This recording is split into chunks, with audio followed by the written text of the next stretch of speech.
لا حول ولا قوة إلا بالله العلي العظيم. بسم الله الرحمن الرحيم. الحمد لله الملك الحق المبين رب العالمين رب الشهداء والصديقين، والصلاة والسلام على الرسول النبي الأمي سيدنا المؤيد بشيرنا المسدد نذيرنا المجدد المصطفى الأمجد والمحمود الأحمد أبي القاسم محمد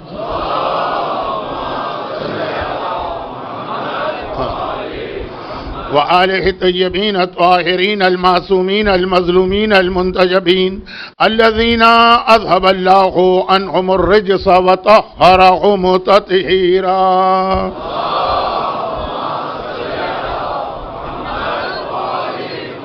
سيما على الإمام المنتظر والحجة الثاني يشر عجل اللهم له الفرج. أما بعد فقد قال الله عز وجل في كتابه المبين وفرقانه المتين وقرآنه المجيد. بسم الله الرحمن الرحيم. أحسب الناس أن يتركوا أن يقولوا آمنا وهم لا يفتنون ولقد فتنا الذين من قبلهم وقالت الأعراب آمنا قل لم تؤمنوا ولكن قولوا أسلمنا بل الإيمان لما يدخل في قلوبكم وقال وَلَنَبْلُوَنَّكُمْ بِشَيْءٍ مِّنَ الْخَوْفِ وَالْجُوعِ وَنَقْصٍ مِّنَ الْأَمْوَالِ وَالْأَنفُسِ وَالثَّمَرَاتِ وَبَشِّرِ الصَّابِرِينَ الَّذِينَ إِذَا أَصَابَتْهُم مُّصِيبَةٌ قَالُوا إِنَّا لِلَّهِ وَإِنَّا إِلَيْهِ راجعون أُولَٰئِكَ عَلَيْهِمْ صَلَوَاتٌ مِّن رَّبِّهِمْ وَرَحْمَةٌ وَأُولَٰئِكَ هُمُ المهتدون.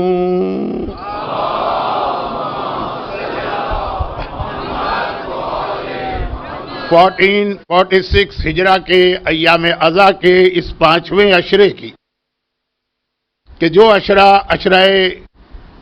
زینبیہ بھی کہلاتا ہے، آج ہماری نویں مجلس ہے اور جو سبجیکٹ ٹاپک عنوان ہے اس پر 7ویں گفتگو. سورہ مبارکہ عنکبوت اور سورہ حجرات،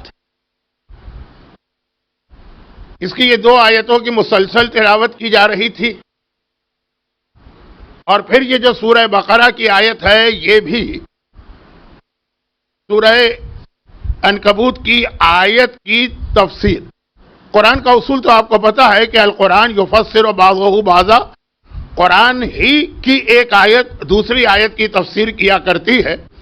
تو یہ سورہ بقرہ کی آیت پھر ایک طرح سے سورہ حجرات اور عنکبوت کی آیتوں کی تفسیر.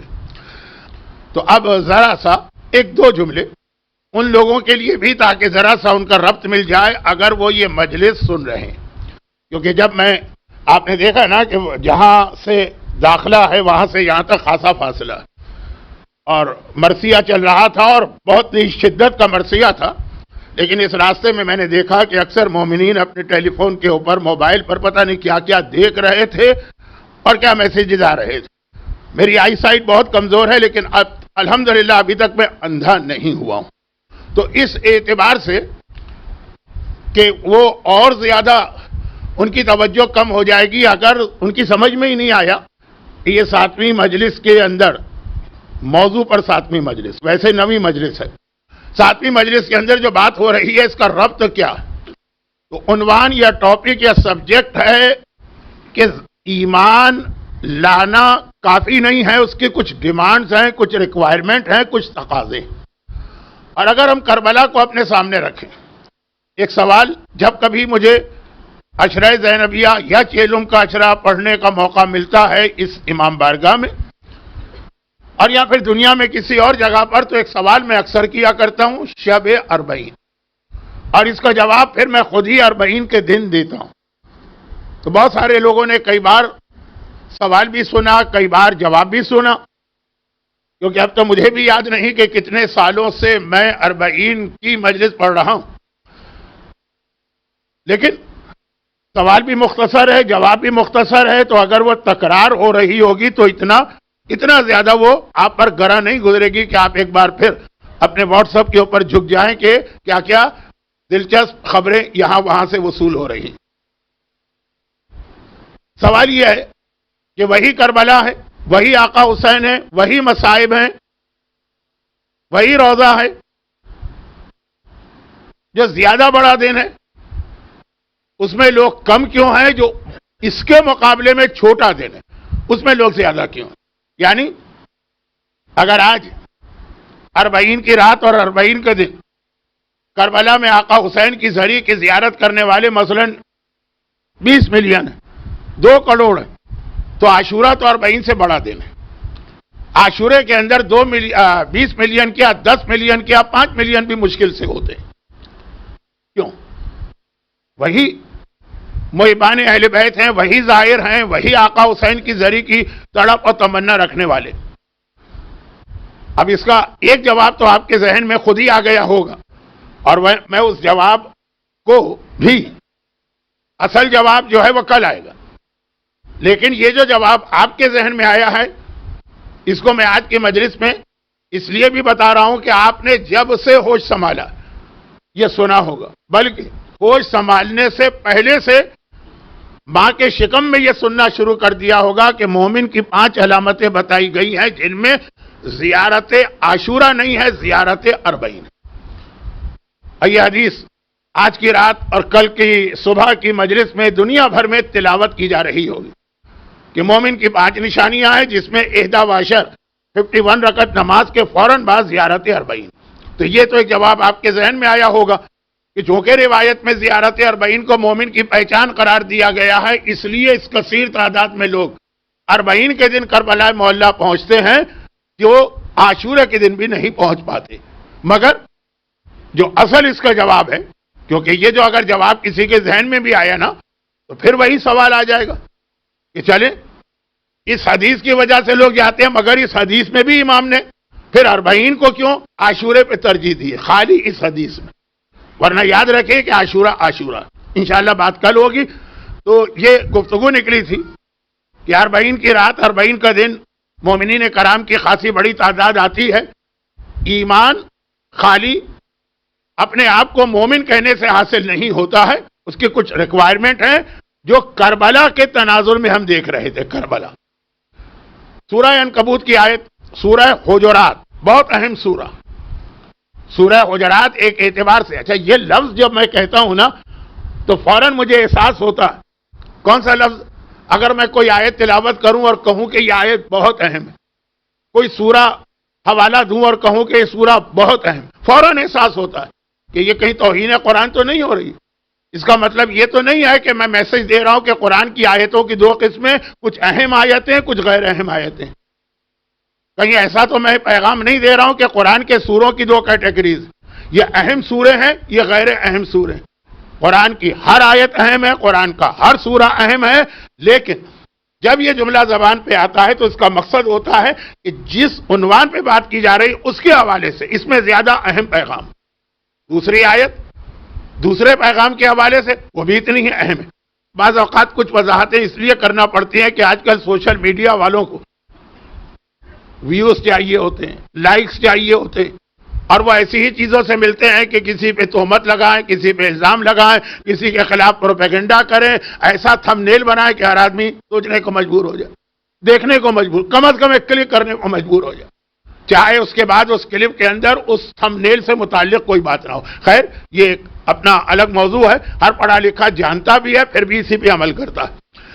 سورہ عنکبوت اور سورہ حجرات، سورہ حجرات اس اعتبار سے بہت اہم کہ اس کا آغاز ہی اس میسج سے ہو رہا کہ مومن کو پیغمبر سے کس طرح سے ان کا احترام ملحوظ رکھتے ہوئے ڈیلنگ کرنا۔ اور یاد رکھیے کہ کل دوپہر کی نہیں، کل صبح کی مجلس ہے، ظہر سے پہلے کی 10:30 بجے انشاءاللہ زندہ رہا تو بیان شروع ہوگا۔ وہ جس آیت سے مجلس شروع کی جاتی، زیارت والی آیت، زیارت، اس سے بالکل ملا ہوا یہی پیغام ہے کہ زیارت بعد میں ہے، پہلے رسول کی اطاعت۔ یہ کل کی مجلس کا میسج ہے، آغاز ہے۔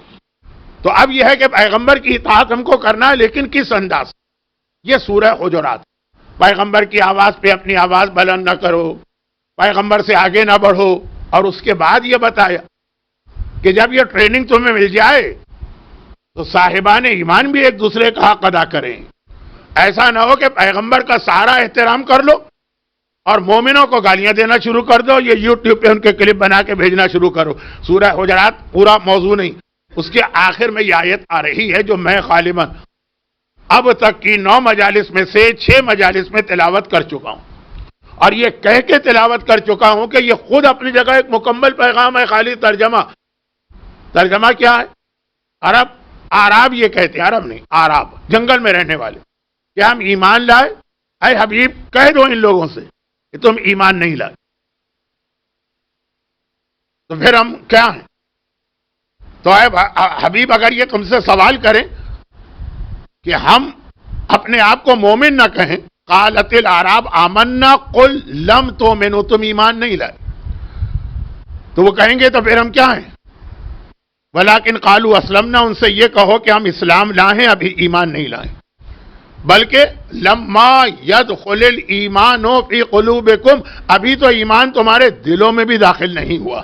یہ خالی ترجمہ, کیونکہ 3 دن 4 دن اس آیت پر اتنی گفتگو ہو چکی ہے, سورہ حجرات کی آیت, کہ اب اس کے اوپر مزید بات کرنا ان لوگوں کے لیے باعث زحمت ہوگا جو باقاعدگی سے پورا عشرہ مجالس میں آ رہے تھے. اب یہ تو پیغام قرآن نے دے دیے کہ تم مومن نہیں ہو. کن کو پیغام دیا؟ جو کہہ رہے ہیں کہ مومن. یہ ان سے بات نہیں کر رہا ہے قرآن جو اپنے آپ کو مومن کہہ ہی نہیں رہے, جو مومن کہہ رہے ہیں ان سے قرآن کہہ رہا ہے تو مومن نہیں, اپنے آپ کو مومن کہنا بھی نہیں. تو پھر ہم کب بنیں گے مومن؟ کیسے بنیں گے مومن؟ اب وہ سورہ عنکبوت, اور سورہ عنکبوت کی یہ پہلی آیت تو الف لام میم ہے, اس کو چھوڑ دیجئے. اس کے بعد دوسری آیت اور تیسری آیت, اس کا ترجمہ بھی اپنی جگہ ایک مکمل پیغام ہے. جو آج پہلی مرتبہ آئے ہیں اس پورے عشرے میں, احسب الناس ان یترکوا ان یقولوا آمنا, کیا لوگ یہ سمجھ رہے ہیں کہ وہ اپنے آپ کو مومن کہیں گے زبان سے؟ یقولوا قول زبان سے ہوتا ہے, وہ اپنے آپ کو زبان سے مومن کہیں گے, ان کو اللہ چھوڑ دے گا؟ وَهُمْ لَا يُفْتَنُونَ, اور اللہ کیا ان کا امتحان نہیں لے گا؟ تو تم کیا ہو؟ وَلَقَدْ فَتَنَّ الَّذِينَ مِنْ قَبْلِهِمْ, تم سے پہلے بھی جس نے اپنے آپ کو مومن کہا اللہ نے اس کا امتحان لیا. جس نے اپنے آپ کو مومن نہیں کہا نہیں ہم مومن نہیں, ان کا نہیں لے گا اللہ, ان کا امتحان نہیں لے گا, ان کو چھوڑ دے گا ان کی حال پر.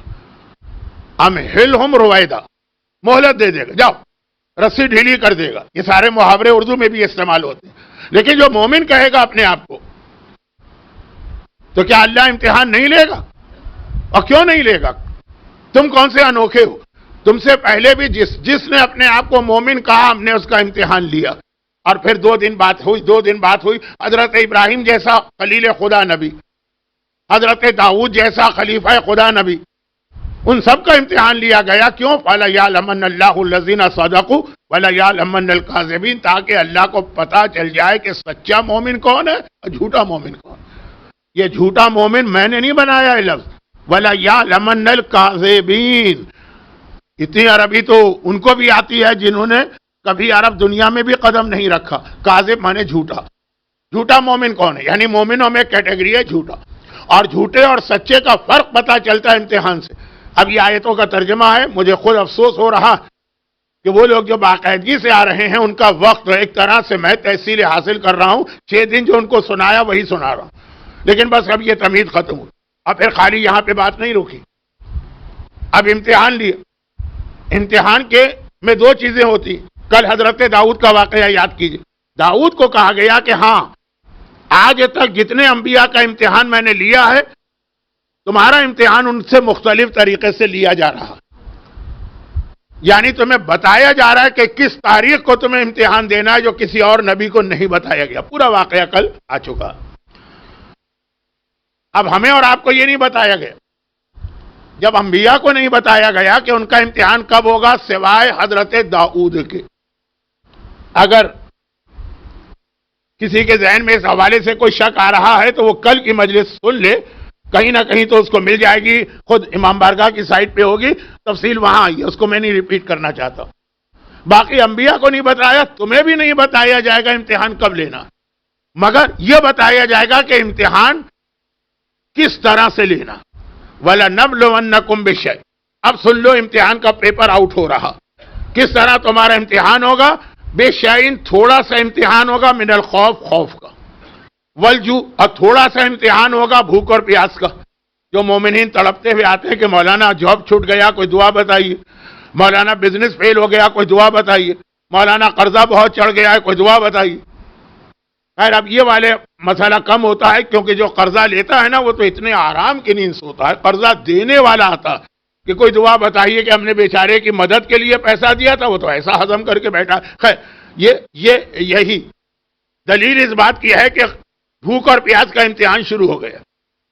اگر آپ جاب کے لیے کوئی دعا تلاش کرتے پھر رہے ہیں، اگر آپ بزنس کے لیے کوئی دعا تلاش کرتے پھر رہے ہیں، اگر آپ یہ قرضہ لینے اور دینے کے حوالے سے، یہ دوسرا امتحان. اور وہ نقص من الاموال، اور پھر امتحان ہوگا تمہارا مال کی کمی سے، والانفس اور جان کی قربانی سے، جان بھی دینا پڑے گی، والثمرات اور پھر میوہ دل یعنی اولاد.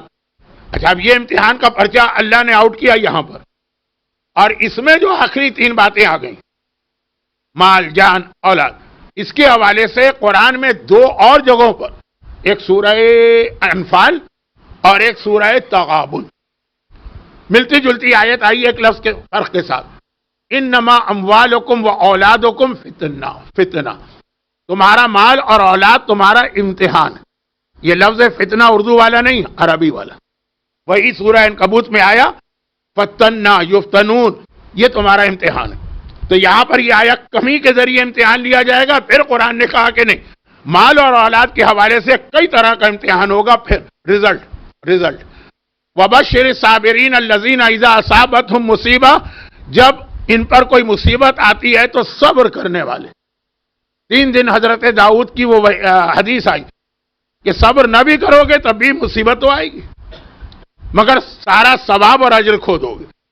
مصیبت تو آئے گی اور صبر کرو گے تو مصیبت تو آئے گی، لیکن وہ صبر کا نتیجہ یہ ہے کہ الذین اذا اصابتهم مصیبہ، جب مصیبت آتی ہے قالوا انا للہ و انا الیہ راجعون. شام غریبہ کو جو آپ آیت سنتے ہیں شام وطن سے ایک رات پہلے یہ آیت آج سن رہے ہیں، پھر کیا قرآن کہتا ہے اولئک علیہم صلوات من ربہم، ان کا رب ان کے اوپر درود بھیج رہا ہے. وہ ایک آل محمد کا درود ہے، ایک یہ صبر کرنے والوں پر درود، وہ رحمہ اور خصوصی رحمت نازل کر رہا ہے.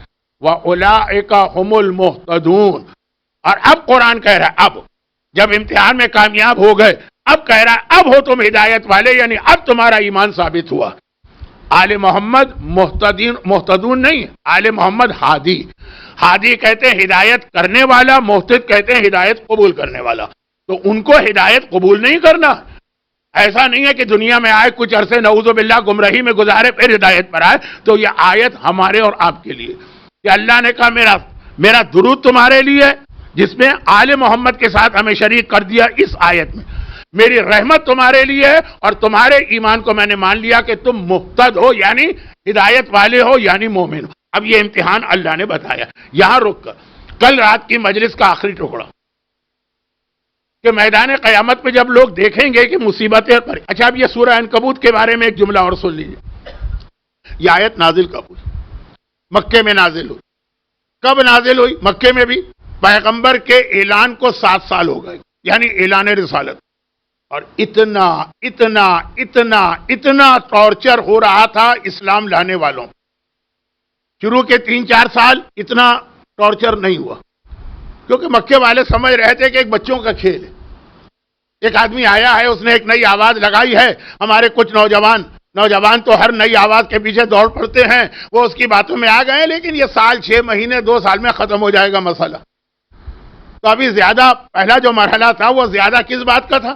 پیغمبر تبلیغ کرتے ہیں، کچھ بچے اور نوجوان ان کی بات مان لیتے ہیں، اور قریش مکہ اور ان کے سردار بیٹھ کے ہنستے ہیں، ٹھٹا لگاتے ہیں، مذاق اڑاتے ہیں، تالیاں پیٹتے ہیں. یہ پہلا مرحلہ.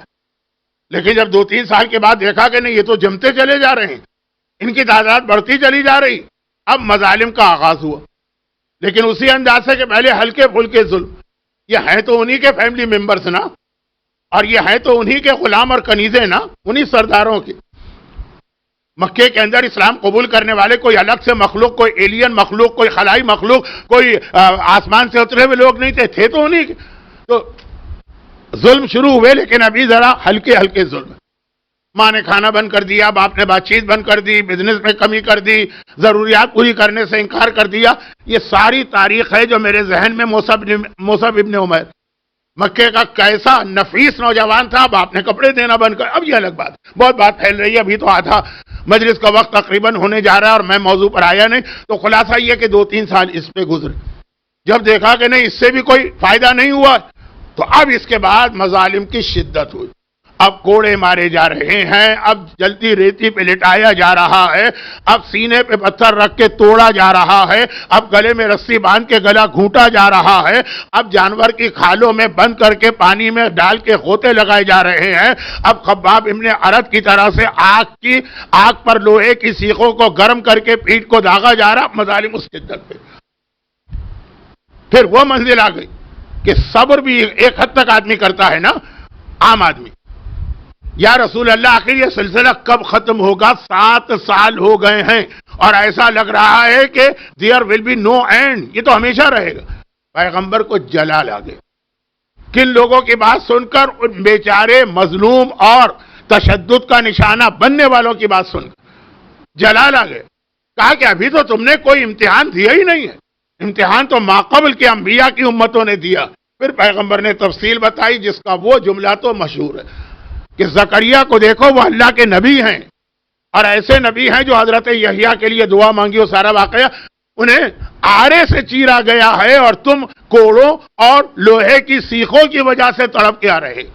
اور پھر قرآن کی آیت نازل کہ ابھی تو کوئی امتحان ہوا ہی نہیں ہے، بہت چھوٹا امتحان یہ ان کا تھا.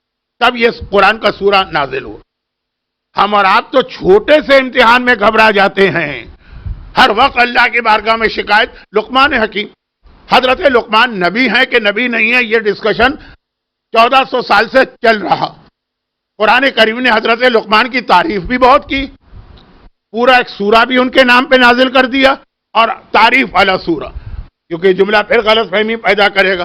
آپ کہیں گے یوں تو ابو لہب کے نام پہ بھی سورہ نازل ہوا، نہیں، تعریف والا سورہ، پریز، قصیدہ پڑھ رہا ہے قرآن لقمان کا، مگر یہ واضح نہیں کر رہا ہے کہ وہ نبی تھے کہ نہیں تھے. میری ایک مجلس تھی، شاید تیسری، جس کے نتیجے میں مسلمانوں میں آج تک سر پھٹول ہو رہی ہے کہ لقمان نبی تھے کہ نہیں تھے، جس بحث کا کوئی فائدہ ہی نہیں. نبی تھے تب بھی ہمیں کیا فائدہ، نبی نہیں تھے تب بھی ہمارا کیا نقصان. ہمارا نبی جو ہے وہ تو بہرحال سردار انبیاء ہے، لیکن ایک بحث ہو رہی، چلیں بحث بھی کریں، مگر جو اصل لقمان کو قرآن نے مینشن کیا ہے اس پہ تو جائیے. سورہ لقمان کی شروع کی آیت، گانا بجانا حرام ہے. گانا حرام ہے، یہ مسئلہ اسلام میں کہاں سے آیا؟ لوگ تو ایسے عادی ہو گئے نا گانے کے کہ ملکہ ترنم اور شہنشاہ غزل ہی کے گانے ان کے لیے اطمینان بخش نہیں ہیں. کہتے مولا کا قصیدہ بھی گانے کے انداز میں پڑھے، حسین کا ماتم بھی گانے کے انداز میں کرے. نہ اس کے بغیر قصیدے کا مزہ آتا ہے، نہ اس کے بغیر آنکھوں میں آنسو آتے. یہ کون سی محبت ہے کہ آپ کہیں کہ اس وقت تک فضائل کا مزہ نہیں آتا جب تک کہ اسٹائل گانے کا نہ ہو، اس وقت تک رونا نہیں آتا ہے جب تک کہ ماتم اور نوحے کا انداز گانے کا نہ ہو. تو کہاں سے کہاں تک لوگ پہنچ رہے ہیں، بیچارے مخلص ہیں. شیطان کس طریقے سے لوگوں کو بہکاتا ہے یہ ایک پورا الگ موضوع ہے. تو اب وہ کہ کہاں لکھا ہے قرآن میں گانا حرام ہے؟ یہ آپ جو بات کر رہے بہت ہی مشہور پاکستان کے مومن گلوکار، نوحے والے نہیں، انہوں نے مجھ سے بحث کی مجلس کے بعد، کہاں لکھا ہے قرآن؟ اور وحید علی بھائی، جب رسول خدا مدینے میں داخل ہو رہے تھے تو مدینے کی بچیاں گانا گا رہی تھی، طلع البدر علینا من ثنیات الوداع، اب تو بہت مشہور یہ قصیدہ. پیغمبر نے کچھ نہیں. یہ ان باتوں کا آج وقت نہیں ہے، لیکن میں عرض یہ کر رہا ہوں کہ چونکہ اس عشرہ زینبیہ یا عشرہ 40 میں ایک تاریخ شہادت کی بھی آتی جو تابوت برآمد ہوا تھا، تو تقریباً ہر دوسری تیسری مجلس میں جو شہادت کی رات ہے وہ تو میں 8ویں امام کے حالات پڑھتا ہی ہوں، اس سال بھی پڑھے، بلکہ شہادت کا دن ختم ہو کے بھی جو آتی ہے مجلس، اس میں بھی وہی حالات پڑھتا ہوں. اس کے علاوہ بھی ایک آدھ حدیث آتی ہے، ایک حدیث یہاں سن لیجیے. اور وہ یہ ہے کہ 8ویں امام نے اس طریقے سے یہ حدیث ہم تک پہنچائی جو طریقہ سلسلۃ الذہب کے نام سے میں 2 دن پہلے بتا چکا ہوں، سوائے اس کے کہ وہاں پہ حدیث رسول پہ پہنچ کے رک گئی. یہ حدیث ہے. سلسلہ تو ذہب پھر آگے جبرائیل سے اللہ تک بات جاتی. لیکن ہے وہی کہ میں نے اپنے بابا 7ویں سے سنا, چھٹے سے سنا, انہوں نے 5ویں سے, انہوں نے چوتھے سے, انہوں نے آقا حسین سے, انہوں نے ہمارے جد علی سے, انہوں نے رسول خدا سے. خبردار, یہ پیغمبر کا جملہ ہے. خبردار, نہ ہمارے دشمنوں کا لباس پہننا, نہ ہمارے دشمنوں کا کھانا کھانا, نہ ہمارے دشمنوں کے راستے اور طریقے پہ چلنا, ورنہ تم بھی ہمارے دشمنوں میں شامل سمجھے جاؤ گے. اب میں بار بار کتاب کا حوالہ نہیں دیتا, جو میں نے شب شہادت ایک کتاب کا حوالہ دیا تھا, شیخ صدوق کی عظیم کتاب, اسی کی یہ حدیث. چلے کتاب تو بہت ضخیم ہے, والیوم 2 میں. اچھا, اب یہ تو پیغمبر نے فرمایا دشمنوں کے راستے پہ نہ چلنا, اس سے پہلے دشمنوں کا کھانا نہ کھانا, اس سے پہلے دشمنوں کا لباس نہ پہننا. اب یہ حدیث تو 8ویں امام نے اپنے جد سے نقل کی, پھر وضاحت خود کر رہے ہیں 8ویں امام. تو حدیث کے 2 حصے ہو گئے, الفاظ رسول کے ہیں, تفسیر 8ویں امام کی ہے پوری ایک حدیث معصومین کی, آدھی یہاں سے آدھی وہاں سے. پھر امام نے خود بتایا کہ دشمنوں کے لباس سے کیا مراد. وقت نہیں ہے اس لیے میں پوری حدیث نہیں پڑھ رہا ہوں. اور دشمنوں کے کھانے سے کیا مراد ہے, اس کے اندر امام نے 7 یا 8 چیزوں کا نام لیا ہے, جس میں 3 چیزیں بہت اہم ہیں. نمبر 1 خرگوش, نمبر 2 بغیر چھلکے کی مچھلی. یہ حدیث ہے اور بہت سیریس حدیث ہے, دیکھیں نا 8واں امام. اور نمبر 3 بلکہ جو سب سے پہلے ہے وہ ہے شراب کی ایک قسم فوقا, جس کو لوگ چھوٹی شراب کہتے ہیں. لیکن یہاں پر صرف یہ نہیں کہا, بلکہ یہ بھی کہا کہ کیا تمہیں معلوم ہے جب دربار یزید میں میرے مظلوم جد کا کٹا سر گیا تھا تو یزید کیا کر رہا تھا؟ کہا وہ شراب پی رہا تھا اور جوا کھیل رہا تھا, اور اپنے تخت کے نیچے اس نے اس کشت کو رکھا تھا جس میں میرے جد کا کٹا ہوا سر تھا. تو ہمارا شیعہ تو کبھی یہ 2 کام نہیں کرے گا, نشے والی چیز استعمال نہیں کرے گا اور جوئے کی طرف نہیں جائے گا. چاہے وہ جوا باقاعدہ کیسینو کے شکل میں ہو, چاہے وہ جوا اسنوکر اور بلیڈ کی شکل میں ہو. لاسٹ ایئر کی مجلس خیر. تو خلاصہ یہ ہے کہ خود آج 40 اہل بیت کی رہائی کے مصائب, تو اس کے اندر آغاز کہاں سے ہے؟ اسی دربار میں اہل بیت پہلے دن جو لائے گئے, اسی دربار میں آخری دن وہ امام نے جملہ کہا. بلکہ اس میں ایک جملہ اور ہے جو بیان کرنے کی مجھ میں ہمت بھی نہیں, لیکن 8ویں امام کی وجہ سے یہ اندازہ ہو رہا ہے کہ معصومین, کہ یہ بات تو صحیح تھی, معصومین بھی اس کو بیان نہیں کرتے. میں وہ جملہ نہیں بیان کر رہا ہوں کہ میرا پورا جسم کانپ اٹھتا. دربار یزید میں پہلے دن مظلوم آقا کا کٹا ہوا سر آنا, اس میں 2 جملے اور بھی ہیں اس روایت میں جو نہیں پڑھے جاتے ہیں, اس لیے کہ شاید کسی خطیب, کسی ذاکر, کسی عالم میں اتنی ہمت نہیں ہے, کلیجہ پھٹ جاتا ہے وہ 2 جملے اس کو چھوڑ دی. اس کے بعد پھر کیا فرمایا امام نے؟ دشمنوں کے طریقے پہ نہ چلنا. کہا دشمنوں کا طریقہ ہے راگ اور رنگ اور گانوں کی محفلوں کو سجا کے بیٹھنا.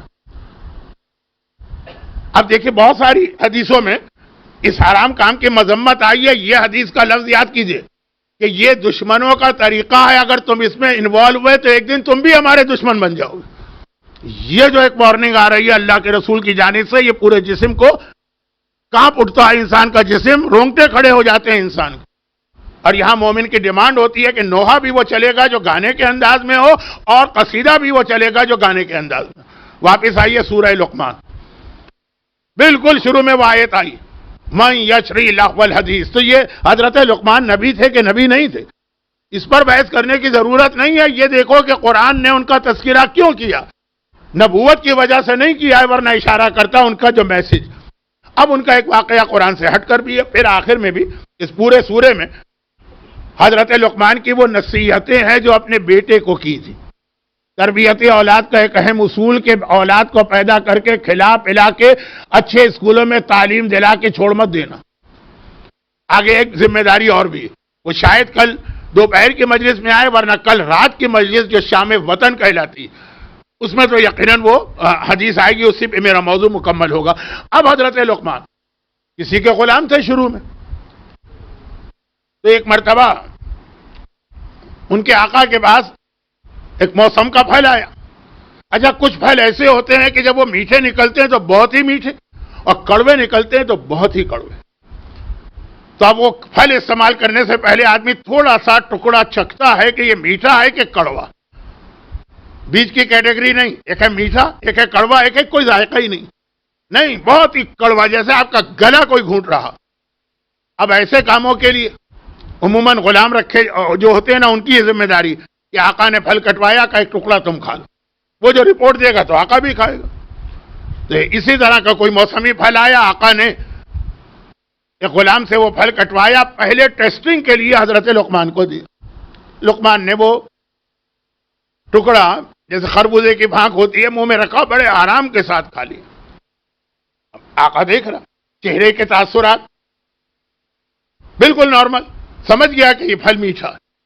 اس نے بھی کھایا, اوہو, ایسا لگا جیسے کسی کا گلا گھونٹ دیا گیا ہے اور زہر سے بھی زیادہ سخت اور کڑوی چیز گلے سے اتر رہی, تھو تھو تھو تھو کر کے. وہ تو ہو گیا. کہا لقمان تمہیں ہوا کیا ہے؟ یہی پھل میں نے تجھے کھلایا, وہی سیم چیز, بہت آرام کے ساتھ کھا گئے, تمہاری وجہ سے میں دھوکے میں آ گیا. کہا کہ جس ہاتھ نے ہمیشہ مجھے میٹھا پھل کھلایا ہے, اگر ایک بار اس ہاتھ سے کڑوا پھل آ گیا تو میں نے اسے شرافت و غیرت کے خلاف سمجھا کہ میں کوئی کمپلین کروں. یہ تو کوئی بھی واقعہ نہیں. اللہ جس نے سینکڑوں نہیں, ہزاروں نہیں, لاکھوں نعمتیں دی ہیں, اگر وہ کبھی ہمارا امتحان لے اور کوئی چھوٹی مصیبت ہمارے گھر میں آ جائے, کربلا والوں جیسی نہیں, کوئی بیماری آ جائے, کوئی روزی کا مسئلہ آ جائے, کوئی خاندانی جھگڑوں کا مسئلہ آ جائے, اللہ سے کمپلین. دعا کر سکتے ہو مسئلہ حل ہونے کی, کمپلین نہیں. کمپلین صرف ایک دعا میں, اللہم انا نشکو الیک فقد نبینا وغیبت ولینا. خدا بندہ کمپلین اگر ہے تو اس کی ہے کہ امام کیوں غیبت میں ہے, باقی کمپلین نہیں. ایک مرتبہ سینکڑوں نعمتیں دینے والا خدا ایک مرتبہ اگر ہمارے امتحان کے لیے ہمیں ایک کڑوے پھل کی طرح چیز کھلا دیتا ہے, مومن کے چہرے کا تاثر بھی نہیں بدلنا چاہیے. اور پھر اس کا جو اجر ملتا ہے, کل رات کی مجلس کا آخری کیا تھا, یہی تو تھا نا کہ معصوم نے فرمایا قیامت میں اس کا اجر دیکھ کے ہر آدمی کہے گا کاش دنیا میں بھی ہم پر اتنی مصیبتیں آتی.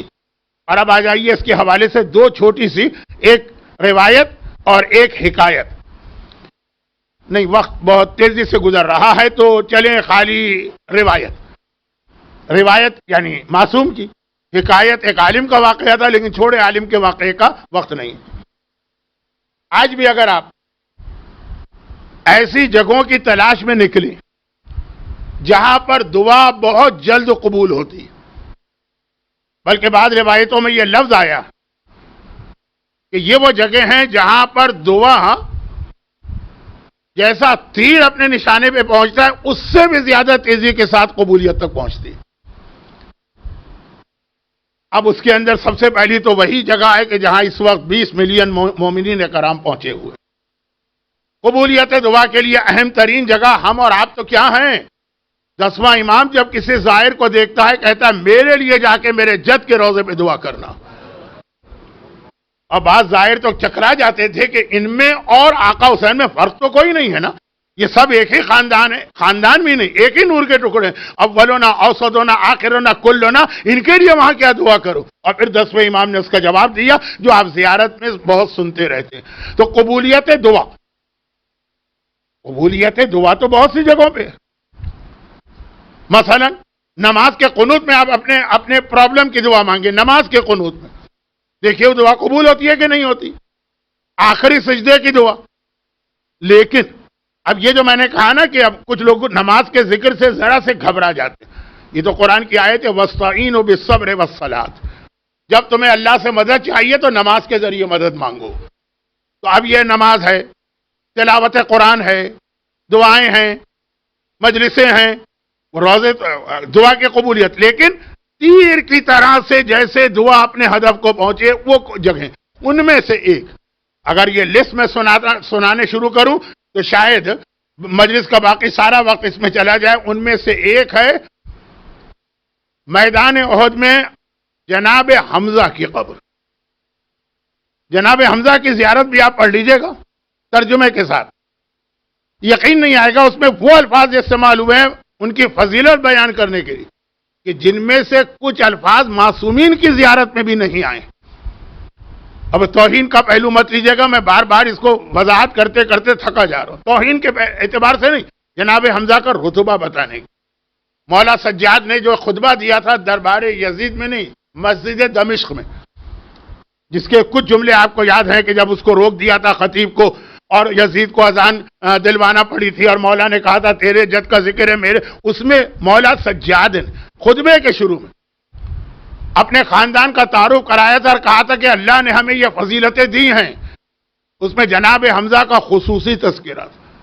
وَأَسَدُ اللَّهِ وَرَسُولِهِ مِنَّا، اور اللہ اور رسول کا شعر جناب حمزہ وہ ہمارے خاندان میں سے ہیں. تو جناب حمزہ کی ایک بڑی شخصیت ہے اور ہمارے یہاں ان کا احترام بھی ہے. اور پہلے زمانے میں ان کے حوالے سے کچھ نظر و نیاز، کچھ مخصوص چیز تھی. جناب حمزہ کے روضے کی زیارت. اب روضہ تو نہیں ہے جو قبر، قبولیت دعا، اور خاص طور پر اولاد کے لیے دعا. اور اولاد میں بھی ایک بات یاد رکھیے گا، بیٹیوں کی شادی کے لیے. اچھا، یہ جو بات میں کہہ رہا ہوں نا،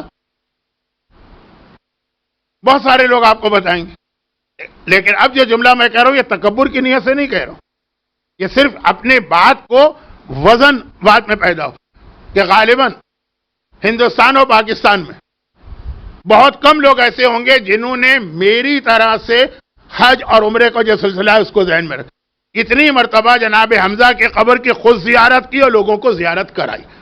یہ تکبر نہیں، یہ صرف یہ بتا رہا ہوں کہ جو بات میں کہہ رہا ہوں یہ خالی کتاب کی پڑھی ہوئی بات نہیں کہہ رہا ہوں، کتاب میں بھی ہے لیکن تجربہ شدہ بھی بات ہے. میں اپنی ذاتی بات نہیں کر رہا ہوں. قافلے میں لوگ آتے ہیں، میں یہ مسئلہ بتاتا ہوں، اگلے سال اس کے اگلے سال گواہی ان کی طرف سے آتی ہے، تو بہت اہم. اب جناب حمزہ کا موضوع تھا ہی نہیں آج. یہ کیوں آ گیا؟ یہ آ گیا کل رات کی مجلس سے ربط ملانے کے لیے. کل رات کی مجلس کے آخر میں ایک جملہ جو آیا، کچھ لوگوں کو شاید ذرا سا وہ جملہ جذباتی لگا ہو کہ نہیں یہ کیا، میدان قیامت میں مومن کہے کہ کاش میرا بھی جوان بیٹا دنیا میں مر جاتا، کاش میرا جاب بھی چھوٹ جاتا، کاش مجھے بھی کینسر کی بیماری ہو جاتی. جو لوگ کل نہیں تھے ان کی سمجھ میں میرے جملے نہیں آ رہے ہوں گے اور تھوڑی دیر کے لیے ان جملوں کو اپنے ذہن سے نکال دیں ورنہ غلط فہمی ہو. لیکن جو کل تھے، تو اب یہ بعض اوقات ہوتا ہے کہ یہ کیسے ہو سکتا ہے، ایسی بات انسان کرے. جناب حمزہ میدان احد میں 70 مسلمان شہید ہوئے. یعنی رسول خدا نے اپنی ساری زندگی میں تقریباً 80 جہاد کیے، غزوے اور سری. ان میں 79 میں یہ 80 کا لفظ آیا اس حدیث سے جس میں 10ویں امام نے کہا کثیر کا مطلب 80 ہوتا. وہ جو متوکل کی ماں نے منت مانی تھی کہ مال کثیر دوں گا، پھر جھگڑا ہو گیا کہ مال کثیر کتنا مال دے. بھئی ایک عام آدمی ہے اس کے لیے شاید 50 درہم کثیر، اور ایک بل گیٹس کی طرح سے ہے اس کے لیے تو شاید 1 ملین بھی کثیر نہ ہو. تو کتنا؟ اس نے تو خالی کہا کثیر.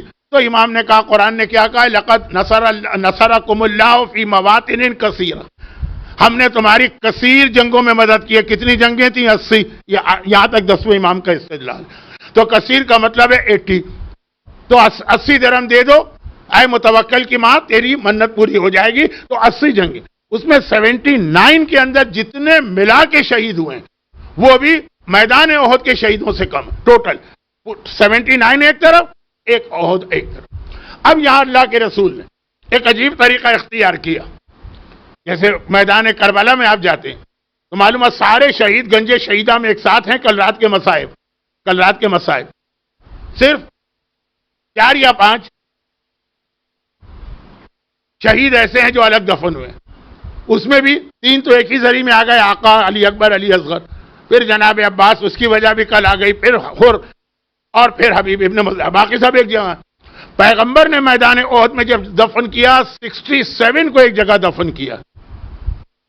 ایک ہی، یعنی ہے ایک ہی باؤنڈری وال، ایک طرف 67 ہے، دوسری طرف 3 ہے.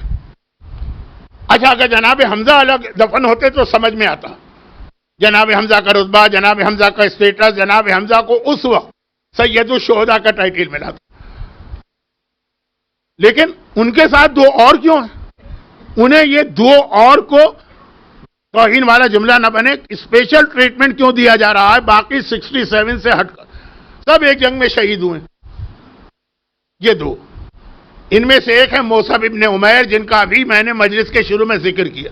ان کے بھی بڑے اہم حالات ہیں، لیکن ابھی تو میرا آج کا موضوع شروع نہیں ہوا اور مجلس کا وقت ختم ہو گیا، لیکن زندہ رہا تو مجھے 2 مجلسیں ابھی اس عشرے میں اور پڑھنا ہے. کل دوپہر کی مجلس غالباً 10:30 کا ٹائم ہے، غالباً نہیں یقیناً میرا بیان، مجلس تو شاید پہلے شروع ہوگی، وہ اعلان سن لیجئے گا، اور دوسری کل رات کی.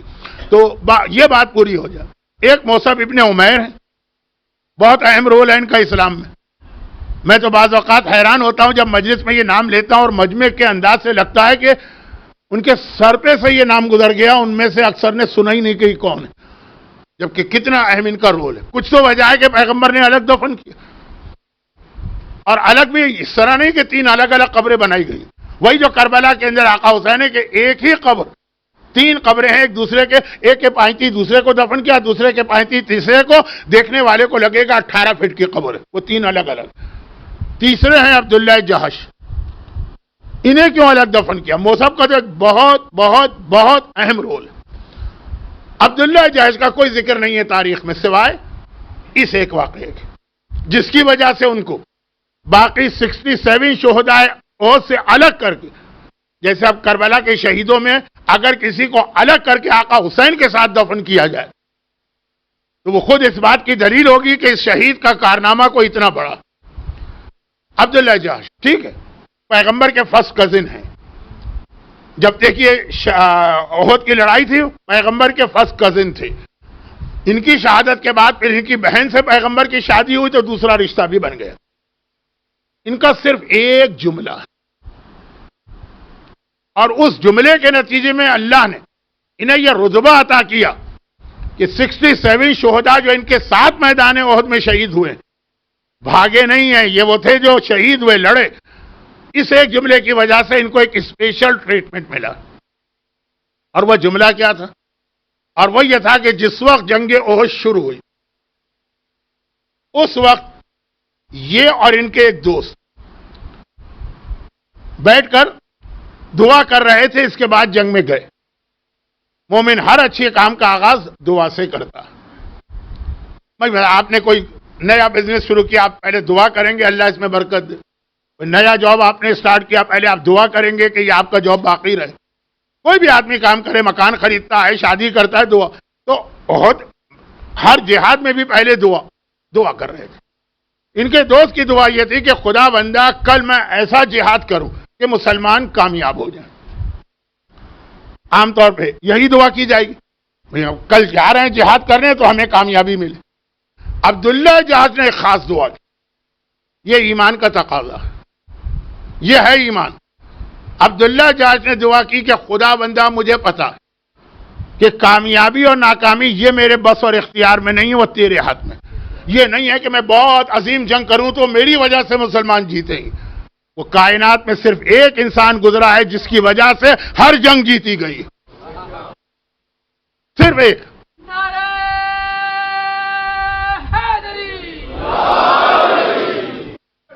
اور کوئی آدمی آپ کو ایسا نہیں ملے گا. تو وہ آج چیزیں دیگری، کیونکہ آپ نے نام لے لیا ہے تو اس لیے میں ذرا تفصیل میں نہیں جا رہا ہوں، وقت بھی ذرا کم تھا. صرف ایک انسان.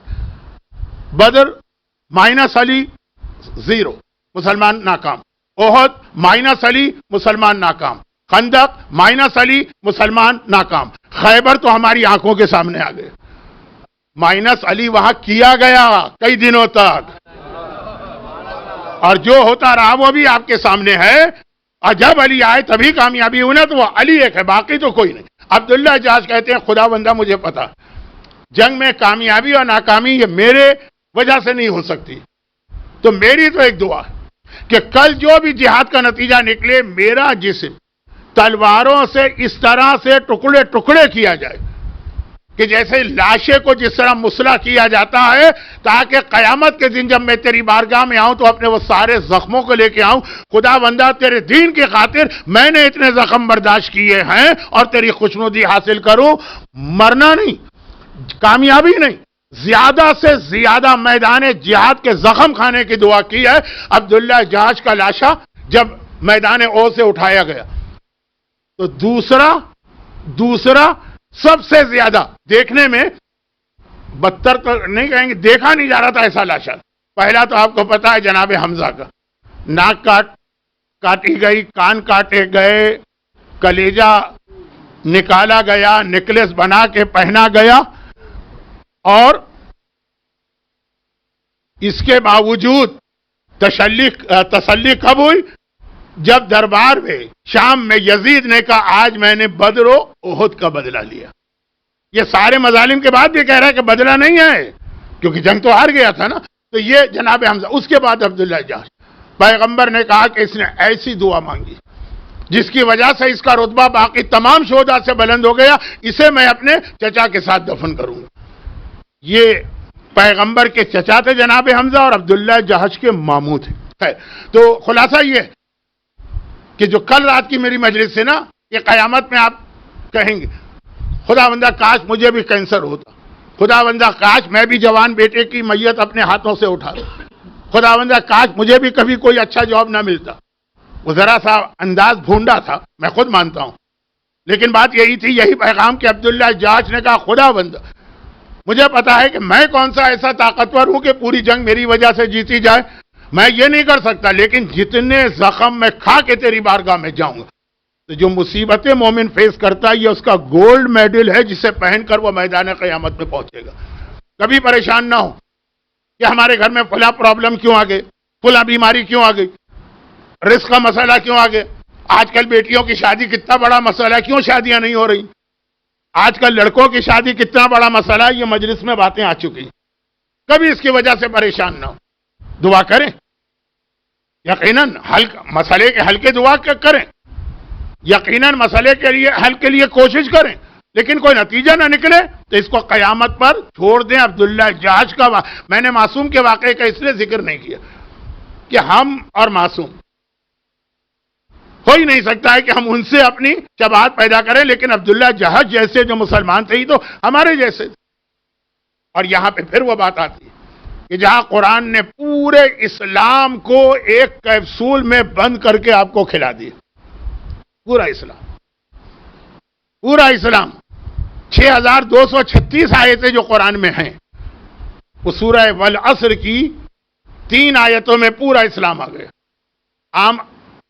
الذین آمنوا ایمان لاؤ، وعملوا الصالحات عمل صالح کرو، وتواصوا بالحق خالی خود عمل صالح نہ کرو، ایک دوسرے کو بھی حق کا پیغام پہنچاؤ.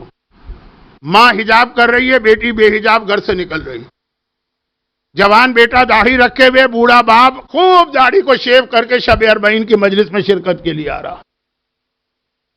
تواصوا بالحق جو ایک موضوع گزرا ہے، یہ سارے عشرہ زینبیہ کے اس سال کے عشرے میں باتیں آئیں، لیکن خالی حق کی نصیحت سے کام نہیں چلے گا، کیونکہ مومن رہے گا تو اس دنیا میں نا ہر طرف سے اس کو بہکانے والی طاقتیں ہیں. تو وَالتَّوَاصَوْا بِالصَّبْرِ، اور ایک دوسرے کو صبر کی بھی وصیت کرنا. آیت کہاں سے شروع ہوئی؟ ان الانسان لفی خسر، ہر انسان خسارے میں. کامیابی کس کو ملے گی؟ جس میں یہ 4 باتیں. ادھر قرآن نے کیا کہا؟ وَبَشِّرِ الصَّابِرِينَ الَّذِينَ إِذَا أَصَابَتْهُمْ مُصِيبَةٌ إِلَىٰ أَنْ قَالَ أُولَٰئِكَ عَلَيْهِمْ صَلَوَاتٌ مِّن رَّبِّهِمْ وَرَحْمَةٌ وَأُولَٰئِكَ هُمُ الْمُهْتَدُونَ. ہدایت ان کو ملے گی جنہوں نے صبر کیا ہے. یہاں بتایا کہ 4 چیزیں آئیں گے تو تم خسارے سے بچو گے، اس میں آخری چیز صبر. مولا کی حدیث سن لیجئے اور میں اپنی مجلس کے مصائب کے مرحلے کی طرف جاؤں گا. مولا کی ایک حدیث، اب تک جو میں نے مجلس پڑھی نا، اب یہ اس سے ہٹ کر ایک چیز. مولا نے کہا کہ صبر کی 2 قسم. پہلے تو وہ جملہ کہا جو آپ دوبارہ سن لیجئے، یہ تیسری مجلس میں آیا. مولا نے فرمایا کہ الصبر من الایمان کالراس من الجسد فاذا ذهب الراس وذهب الجسد فاذا ذهب الصبر ذهب الایمان. آسان، وہ عربی ہے جو اردو ہی سمجھ لیجئے. فرمایا صبر من الایمان، صبر اور ایمان کا ایسا رشتہ، کالراس من الجسد، جیسا رشتہ سر کا جسم سے ہوتا. اچھا بات پوری ہو گئی، لیکن نہیں، اور سمجھایا مولانا. اذا ذهب الراس، جب سر چلا جاتا، ذهب الجسد، جسم بھی چلا جائے گا. بس فَإِذَا ذَهَبَ الصَّبْرُ، اگر کسی کے پاس صبر نہ رہا، ذَهَبَ الْإِيمَانُ، اس کا ایمان بھی چلا جائے گا. پہلے یہ بتایا کیونکہ وہ امتحان میں فیل ہو گئے. فیل نہیں ہوا. وَلَا يَعْلَمَنَّ اللَّهُ الَّذِينَ صَدَقُوا وَلَا يَعْلَمَنَّ الْكَاذِبِينَ، وہ جھوٹا مومن نکلا. اور اس کے بعد پھر مولا نے کہا کہ الصبر و صبران، صبر کی دو قسمیں، الصبر عند المصیبہ و صبر عند المعصیہ۔ ایک ہے کہ مصیبت آئے تمہارے گھر میں، جو میرا موضوع 6 دن چلا، 7 دن، آج 7واں دن، مصیبت آئے صبر کرو، یہ تو ہے نا پہلو ہے کہ چل رہی ہے بات۔ لیکن وہ صبر عند المعصیہ، وہ بھی صبر ہے کہ گناہ کا چانس مل رہا ہو اور تم صبر کر کے اپنے آپ کو گناہ سے بچاؤ۔ وَتَوَاصَوْا بِالْحَقِّ کے بعد قرآن نے کہا حق کی نصیحت کرو۔ جب حق کی نصیحت کرو گے تو صبر کی نصیحت بھی کرنا پڑے گی، کیوں؟ جب کوئی مومن حق پہ عمل کرے گا اتنی مخالفتیں اس کی ہوں گی، یزید کی طرف سے نہیں، ہارون و مامون کی طرف سے نہیں، اس کے باپ کی طرف سے، اس کی ماں کی طرف سے، اس کے بھائی بہنوں کی طرف سے، مرد ہے تو اس کی بیوی کی طرف سے، عورت ہے تو اس کے شوہر کی طرف سے۔ اب ذرا سوچیے کتنی شدید گرمی آج کل ہو رہی ہے دنیا میں۔ جہاں جو زائرین گئے ہیں ان سے آپ کا رابطہ ہے، پوچھئے کتنی شدید گرمی۔ جو حج پہ گئے تھے جن میں میں بھی الحمدللہ شامل تھا، پوچھئے کیا گرمی تھی، جہاں آپ رہ رہے ہیں کیا گرمی، اتنی شدید گرمی۔ ایسے جلتے ہوئے سورج کے لیے ایک عورت اپنا پورا حجاب کر کے، وہ عبایا اور برقع پہن کے نکل رہی ہے، جبکہ اس وقت مردوں کا دل چاہتا ہے بدن پہ جتنے کپڑے ہیں یہ بھی اتار پھینکو۔ یہ کوئی آسان امتحان نہیں ہے، اس مرحلے سے گزرنا پڑے تو پتہ چلے ایک دن 2 دن آدمی کر لے تکلیف، اور رمضان کے روزے ہیں بہت گرم ہے، 1 مہینے کے ہوتے ہیں، لیکن جو ساری زندگی جس کو اس حجاب کے ساتھ رہنا، یہ اس کا بہت بڑا امتحان۔ لیکن وہ صبر کرتی ہے، گناہ نہیں کرے گی۔ یہ ہے تواصوا بالصبر جو اس عورت کو ان الانسان لفی خسر سے بچاتا۔ مرد ہیں، کتنے آپ کو موقع ملیں گے مال حرام کے۔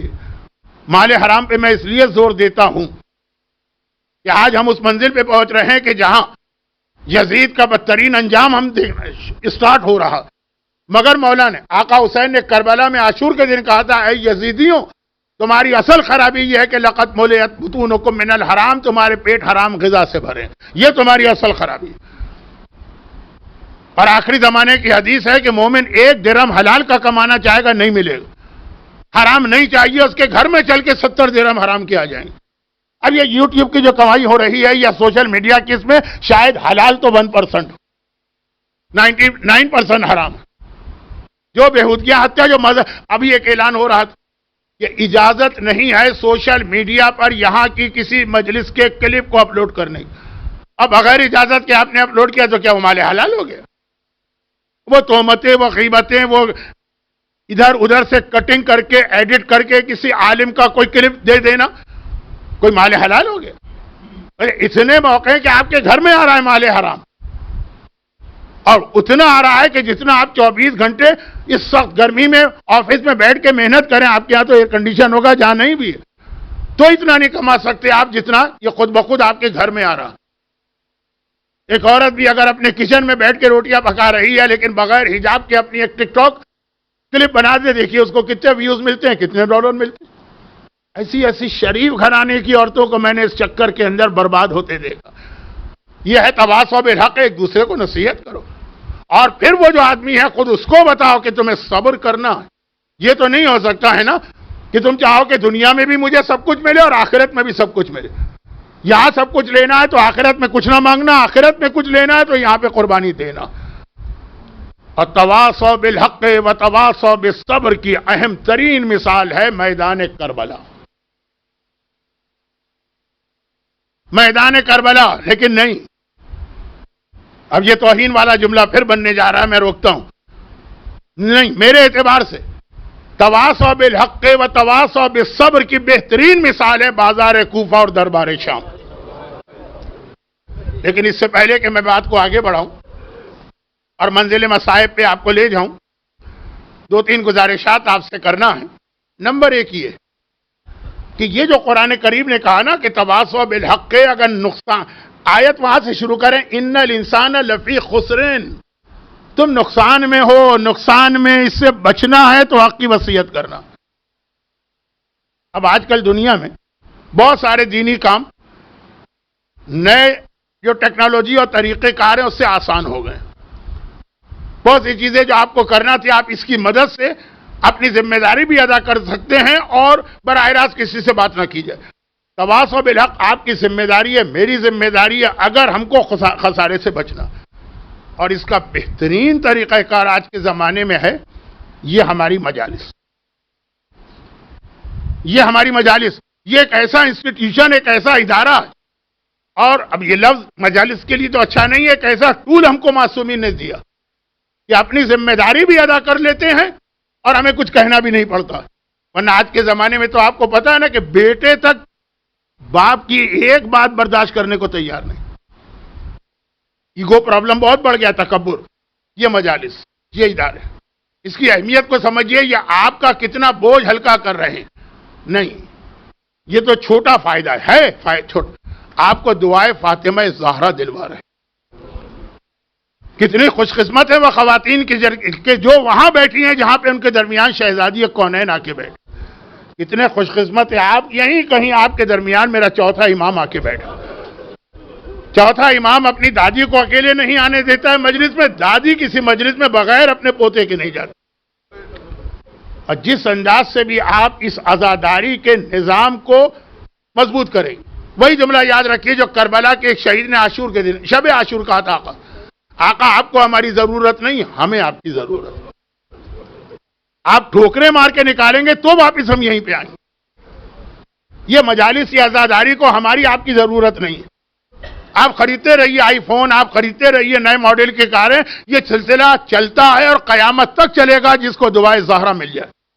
لیکن ہم اور آپ بھی اگر اس میں کوئی حصہ لے لیں تو ہمارا یہاں کا اجر و ثواب، قیامت کا اجر و ثواب، دعائے فاطمہ، دعائے سید الساجدین آپ کو ملے.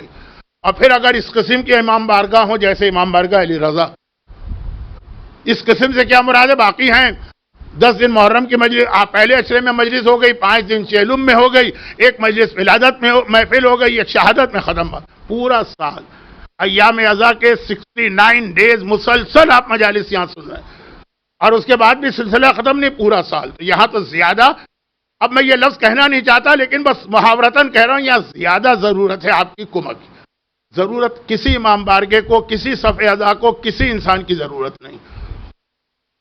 جیسا میں نے کہا، ہم زیارت اربعین مومن کی شناخت ہے، پہچان ہے، علامت ہے. اور زیارت امین اللہ جس کو میں بہت زیادہ اہمیت دیتا ہوں، 8-10 سال سے لوگ سن رہے ہیں کہ زیارت امین اللہ چوتھے امام کی طرف سے ہم کو ملی. باقی ساری زیارتیں چوتھے امام کے بعد ملنا شروع ہوئی ہیں سوائے زیارت امین اللہ کی. اور اس کا آخری جملہ ایسا ہے کہ جو یہ زیارت پڑھے گا یا سنے گا، جب امام آئیں گے تو باقی لوگ امام کی خدمت میں جائیں گے. ان لوگوں کے لیے امام خصوصی ڈیلیگیشن بھیجیں گے کہ جاؤ یہ زیارت امین اللہ جو پڑھنے والے ہیں ان کو لے کے میرے پاس آؤ. اب یہ خصوصی ڈیلیگیشن کا مطلب کیا ہے کہ اگر وہ مر چکے ہیں تو یہ امام کی طرف سے فرشتے ان کی قبروں میں جا کے ان کو بڑے احترام سے اٹھا کے لائیں گے. زیارت امین اللہ بھی بہت اہم ہے چونکہ وقت نہیں ہے. ایک گزارش میری یہ ہے کہ عام طور پر عام مجلسوں میں روزانہ کی بیان ختم ہوتا ہے، نوحہ شروع ہوتا ہے، لوگ ایک آدھ جملے میں شریک ہوتے ہیں پھر گھر چلے جاتے ہیں. آج قیامت کی رات، عاشور کی رات کے بعد اہم ترین یہ مصائب کی رات. کل کا دن عاشور کے دن کے بعد اہم ترین دن ہے. تو اگر کوئی شرعی مجبوری نہ ہو، جیسے میری مجبوری، میرا بڑھاپا، میری بیماریاں، پھر 1.25 گھنٹے کی ایسی مجلس جس میں آپ سے میں نے ایک نعرہ بھی نہیں چاہا، ایک صلوات پڑھنے کا وقت بھی نہیں دیا، تو میرے لیے ذرا کھڑا ہو کر شریک ہونا مشکل ہے. اس طرح سے اگر کوئی اور بھی ہے وہ تو چلا جائے. لیکن باقی اگر آپ کون سا زیادہ سے زیادہ 25 منٹ 30 منٹ زحمت ہوگی، اتنی دیر آپ بیٹھے رہیں، بیٹھے بیٹھے تھک گئے ہوں گے. آج عزاداری میں پورے طریقے سے شریک ہوئیے گا. شب عاشور اور شب اربعین، روز عاشور اور روز اربعین، حتی الامکان یہ کوشش کریں کہ ایسا نہ ہو کہ بیان ختم ہوا اور آپ پھر نکل گئے. یہ عزاخانہ جتنا اس وقت بھرا ہوا ہے میرے حساب سے تو ماتم کے وقت اس سے زیادہ بھرنا چاہیے، لیکن ایسا نہ ہو کہ بالکل خالی نظر آئے. اس لیے جو میں نے جملہ کہا نا اب اس کو سمجھا رہا ہوں. اس لیے کہ زینب کبریٰ نے اپنی رہائی کے بعد یزید سے جو 3 مطالبے کیے تھے اس میں پہلا مطالبہ تھا ہمیں ماتم کرنا. ہمیں ماتم کرنا ہے، ایک مکان لے کے ہم کو دیا جائے. وہ جملہ میں شروع میں نہیں کہنا چاہتا تھا کہ کہیں وہ مصائب کا آغاز نہ بن جائے. اب کہہ رہا ہوں، زینب کبریٰ نے یہ امام بارگاہ علی رضا اور اس انداز کے جو امام بارگاہ ہیں، اس کا پہلا اس سلسلے کا امام باڑہ زینب نے بنایا، اور ذرا سے بھی اس کی کمک و مدد ایسی ہے جیسے آپ شہزادی زینب کی اس ماتم داری کے اندر شریک ہو رہے ہیں۔ لیکن زینب کبریٰ نے یہ مطالبہ کب کیا؟ میں نے لفظ درخواست نہیں کہا، یہ توہین ہے شہزادی کی، اور جہاد کربلا کو سمجھا ہی نہیں اس نے، مطالبہ کیا۔ یزید قید تو کر چکا ہے اہل بیت کو، اور یہ سمجھ کے قید کر رہا ہے کہ کچھ ایسی عورتیں جو ویسے ہی بہت زیادہ پریشان اور ڈری ہوئی ہیں، کیونکہ کسی کا سہاگ اجڑا، کسی کا بیٹا مارا گیا ہے، کسی کے سر سے باپ کا سایہ اٹھا ہے۔ ایک تو یہی چیز عورت کو توڑ دیتی ہے، اور پھر خالی یہ نہیں ہے، کوئی بچیاں تماچے کھاتی بھی آئی ہیں، کچھ خواتین بدن پہ کوڑے کھاتی بھی آئی ہیں، کوئی بی بی سارے راستے میں ہر بچے کے گرنے پہ خود اپنے آپ کو بھی اونٹ سے گرا کے زخمی سر کے ساتھ آئی ہیں۔ اور ہم نے ایک ایسے قید خانے میں ان کو رکھا ہے تو یہ تو اور زیادہ سہم گئے ہوں گے، ڈر گئے ہوں گے، ہم جیت جائیں گے۔ لیکن 1 سال کی قید ایک روایت کے حساب سے، نتیجہ الٹا نکلا۔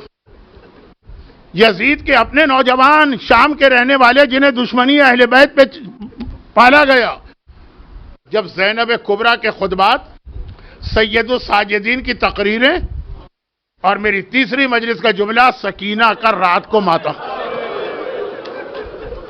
پوری ایک میری تقریر تھی یہ ماتم، اس نے شام میں انقلاب برپا کر دی۔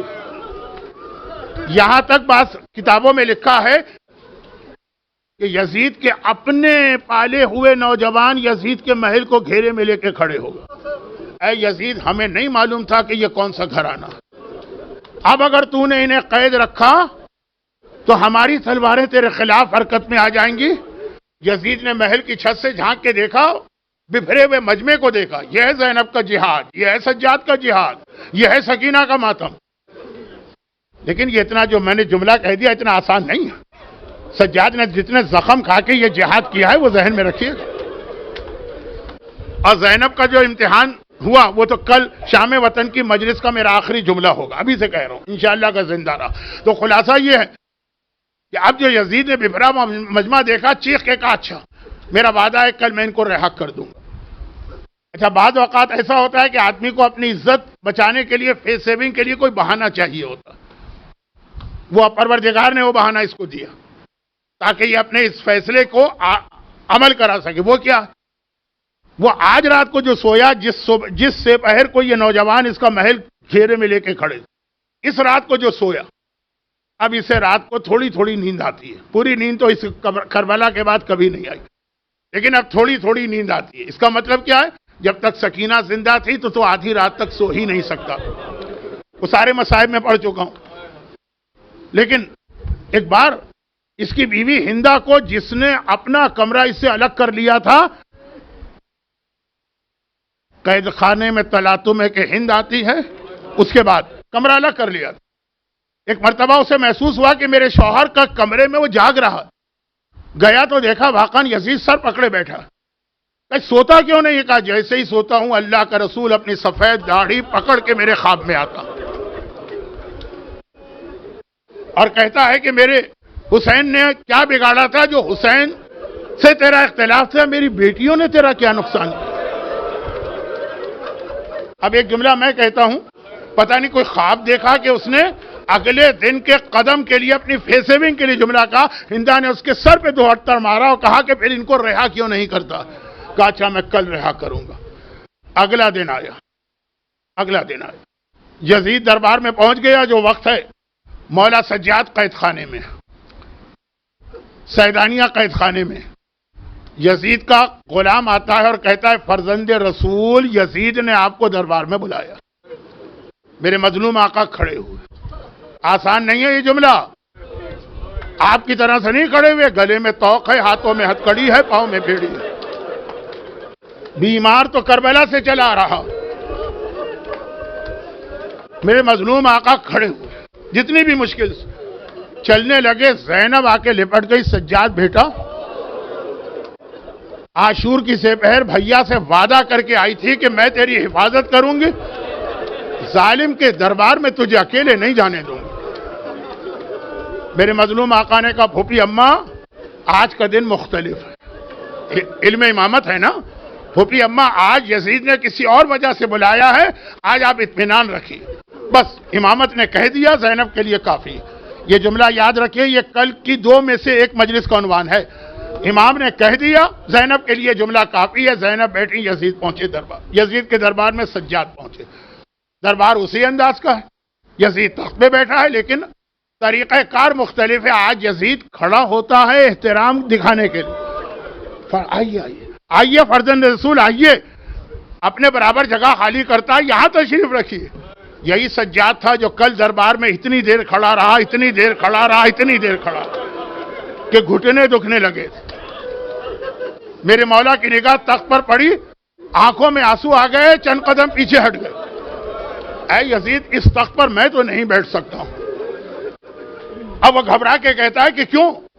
یہ جگہ میں نے آپ کے لیے بنائی ہے۔ کہا یہ وہی تخت تو ہے نا جس کے نیچے تشت میں میرے بابا کا کٹا ہوا سر لا کے رکھا گیا۔ ہاں یہ جوان و غیرت مند بیٹا اس تخت پہ قدم کیسے رکھے؟ یزید نے سر جھکا لیا۔ فرزند رسول اب جو ہو گیا سو ہو گیا، اب میں آپ سب کو رہا کرنا چاہتا ہوں۔ میرے مظلوم آقا نے وہ جملہ کہا جو شام غریبہ کے جملے کا الٹا جملہ۔ اب میں آپ کو آزاد کرنا چاہتا ہوں۔ مولا نے کہا کہ جب سے میرا بابا مارا گیا ہے میں نے بغیر پھوپھی کے مشورے کے کوئی کام نہیں کیا ہے، پہلے جا کے پھوپھی اماں سے پوچھوں گا، اگر میری پھوپھی اجازت دے گی تو ہمیں آزادی قبول ہے۔ وہاں گئے۔ اب یہ جملہ کیسے شام غریبہ کا الٹا جملہ؟ شام غریبہ جب آخری خیمہ جلا تھا، بیویوں نے کہا تھا شہزادی ہم کیا کریں؟ شہزادی نے کہا تھا اب میرا بیٹا سجاد امام ہے، جب تک کہ سجاد کچھ نہ کہے گا زینب کچھ نہیں کہہ سکتی۔ کربلا میں زینب نے امامت کا انتظار کیا، شام میں امامت زینب کا انتظار کر رہا۔ آئے قید خانے میں پھوپھی اماں، یزید جو ہے ہمیں رہا کرنا چاہتا، بس زینب کو جلال آ گیا۔ کہا کہ اگر وہ رہا کرنا چاہتا ہے تو ہماری 3 شرطیں، اگر یہ شرطیں پوری کرے گا تو زینب رہائی قبول کرے گی، ورنہ زینب کو آزاد نہیں ہونا۔ اب اسی سے فیصلہ ہو رہا ہے کہ کربلا میں کون جیتا۔ دیکھیں شرطیں ہمیشہ جیتنے والا لگاتا ہے، اور جو ہارنے والا ہے نا وہ ہر شرط کو قبول کرتا ہے۔ شرط سجاد اور زینب لگا رہے ہیں، یزید نہیں لگا رہا۔ سجاد واپس گئے، کہا میری پھوپھی وہ 3 شرطیں ہیں، اس کے بعد وہ رہائی قبول کریں گی۔ پہلی شرط کیا؟ زینب سکینہ یقیناً دنیا سے رخصت ہو چکی ہے لیکن کچھ اور بچے تو ابھی ہیں نا، اور زینب خود اور ساری بیوی یہ کربلا سے پیاسے چلے آ رہے ہیں نا۔ آپ نے سنا ہے نا اسی زندان شام میں زینب بیٹھ کے نماز شب پڑھتی ہے۔ سجاد کہتے ہیں پھوپھی اماں آپ نے تو شام غریبہ بھی بیٹھ کے نماز نہیں پڑھی تھی۔ کہا بیٹا آنے والی غذا اور پانی اتنا کم ہے کہ میں اپنا حصہ بچوں کو دے دیتی ہوں۔ زینب بھی پیاسی ہے، بچے بھی پیاسے ہیں۔ پہلی شرط ہونی چاہیے تھی کہ پہلے ہمارے بچوں کے لیے پانی کا انتظام کرو۔ زینب کی پہلی شرط بتا تو رہی ہے کہ زینب بہت پیاسی، لیکن پانی کی پیاس نہیں، آنسوؤں کی پیاس ہے، ماتم کی پیاس ہے۔ کہا جب سے میرا گھرانہ مارا گیا میں دل کھول کے اپنے بھائی کا ماتم نہیں کر سکی۔ ایک مکان لے کے ہمیں دیا جائے جہاں بیٹھ کر ہم اپنے لوٹے گھر کا ماتم کریں گے۔ یہ ماتم کی اہمیت کو سمجھیں۔ زینب نے کہا میں اپنے بچوں کو پیاسا رکھ سکتی ہوں لیکن بغیر ماتم کی اور بغیر گریے کے اور بغیر آنسوؤں کے نہیں رہ سکتی۔ آج یزید یہ شرط بھی مان رہا۔ ہماری دوسری شرط یہ ہے کہ کربلا میں ہمارا سامان لوٹا گیا تھا، باقی سامان ہمیں نہیں چاہیے لیکن جو تبرکات ہیں وہ ہمیں واپس کیے جائیں۔ یہ شرط بھی یزید نے قبول کر لی اور کہا کربلا سے ہمارے شہیدوں کے کٹے ہوئے سر جو لائے گئے یہ سارے کٹے ہوئے سر ہمیں لوٹائے جائیں۔ آج یزید ہر بات مان رہا ہے۔ شام میں ایک مکان کا اہتمام کیا گیا، زینب اپنے لوٹے گھر کو لے کے اس میں پہنچی۔ اب تبرکات آنے لگے، سب سے پہلا تبرک کیا آیا؟ عباس علمدار کا علم آ رہا. زینب نے علم لیا, کھڑی ہو گئی. سجاد بیٹا اس مکان کی چھت پہ میرے عباس کا علم لگاؤ. زینب عباس کے علم کے نیچے بیٹھ کے ماتم کرے گی. اور پھر تبرکات آ رہے ہیں. اور تبرکات میں جیسے ہی ایک ایسا کرتا آیا جو سر سے اوپر سے لے کے نیچے تک خون سے بھرا ہوا ہے, بے اختیار زینب تڑپ کے آگے بڑھی, کرتا لے کے آنکھوں سے لگایا, بوسا دیا, گود میں رکھ کے رونے لگی. سجاد نے کہا پھوپھی اماں کیا یہ کرتا آپ پہچانتی؟ کہا سجاد میں نہ پہچانوں گی؟ میری ماں فاطمہ زہرا مدینے میں یہی کرتا سیتی جاتی تھی,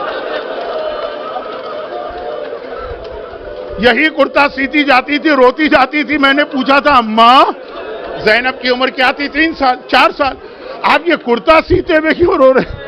میری ماں نے جواب دیا بیٹی زینب جب میرے لال کے گلے پہ قاتل کا خنجر چلے گا, میرا حسین یہ کرتا پہنے ہوئے ہوگا. ایک ایک کر کے تبرکات آ گئے. ہاں, اور اب آیا مشکل ترین مرحلہ. اب شہیدوں کے کٹے ہوئے سر آنے لگے. بہت صبر کا مظاہرہ کیا ہے ان بیویوں نے کربلا سے شام تک, عاشور سے لے کے تقریباً 40 تک. لیکن اب جو کٹے ہوئے سر آ گئے تو بیویوں کی عجیب کیفیت ہے.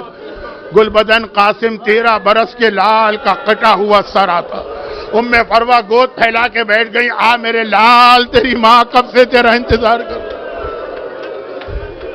18 سال کے محلقہ شبیہ رسول خدا علی اکبر کا کٹا سر آتا ہے. ام لیلہ پہ کیا گزری ہوگی آپ کو پھر بھی اندازہ نہیں ہے. مجھے یقین ہے کہ خواتین و مومنات جو یہ مصائب سن رہی ہیں ان کو پتا ہوگا کس طرح تڑپ کے لیلہ نے اکبر کے سر کو گود میں لیا.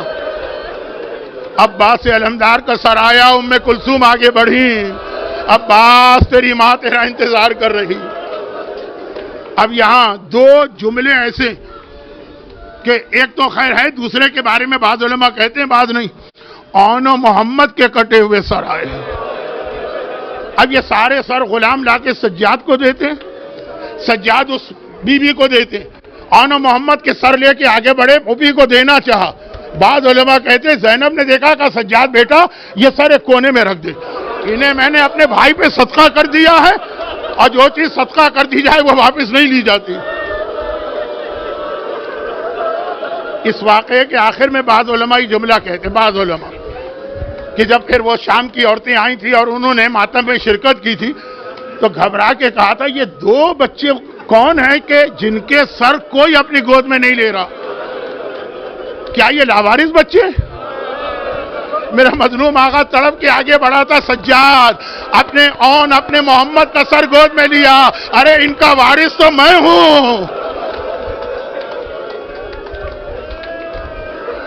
اور آخری سر آنے سے پہلے اب میں نہیں سمجھ سکتا کہ کس طرح سے میں خود سمجھوں اور آپ کو سمجھاؤں. جب علی اصغر کا ننھا سا سر آیا, ششماہے کا کٹا سر آ رہا ہے, رباب رباب رباب, اب مجھ سے نہیں پڑھا جا رہا اگلا جملہ, لیکن آخر میں جو سر آیا, جیسے ہی وہ سر آیا ساری بیویوں نے اپنے اپنے وارثوں کے سر ایک طرف رکھے, بڑے احترام کے ساتھ کھڑی ہو گئی, کٹے ہوئے سر کا رخ کیا. ایک بار سب نے وہ زیارت پڑھی جو کل آپ پڑھیں گے, السلام علیکہ یا ابا عبداللہ. ارے مظلوم آقا ان کنیزوں کا سلام لیجئے. 3 دن ماتم ہوا, چوتھے دن یہ قافلہ چلا. زینب کبریٰ کو خبر ملی, سجاد نے کہا پھوپھی اماں اونٹ آ گئے ہیں, سواریاں آ گئی ہیں, آج محمل و ہماری کے ساتھ ہیں. زینب باہر آئیں, سواریاں دیکھیں, فوراً چلی گئی. سجاد بیٹا میں ان سواریوں پہ نہیں جاؤں گی. مولا نے کہا پھوپھی اماں کیوں؟ کہا کہ اس پہ ریشمی پردے لٹکائے گئے ہیں, اب زینب ریشمی پردوں میں بیٹھنے کے قابل نہیں ہے, پردے بدلے جائیں, کالے پردے لٹکائے جائیں تب زینب جائے گی. اب بس آخری جملہ میرا. قافلہ چلا, شہر کے باہر جا رہا ہے. زینب نے کہا سجاد بیٹا یہ قافلہ کہاں جا رہا؟ کہا پھوپھی اماں ہم کو رہائی ملی, ہم باہر جا رہے ہیں. کہا نہیں, ابھی میری ایک امانت شام میں موجود ہے, پہلے مجھے میری بچی کی قبر پہ لے کے جاؤ. قافلہ موڑا گیا, زندان شام نظر آیا، زینب اتری، ننھی سی قبر کو دیکھا، قبر پہ ہاتھ رکھ کر کہا سکینہ بیٹی تیری پھوپھی بہت شرمندہ ہے، کربلا سے لائی تھی شام میں چھوڑ کے جا رہی ہے، مگر تیری پھوپھی کا وعدہ ہے میں پلٹ کے اسی شام میں آؤں گی، قیامت تک تیرے ساتھ رہوں گی۔ اور شام کی عورتیں جو آ چکی کہا کہ اے شام کی عورتوں تم صاحب اولاد ہو، تمہیں پتا ہے کہ چھوٹے بچے اندھیرے میں بہت ڈر جاتے ہیں، اور یہ بچی تو ویسے ہی بہت ڈری ہے، تماچے کھاتے ہوئے آئی ہے، کوڑے کھاتے ہوئے آئی ہے، روزانہ شام کو آ کر اس کی قبر پہ چراغ جلا جانا، ماتم حسین ماتم زینب۔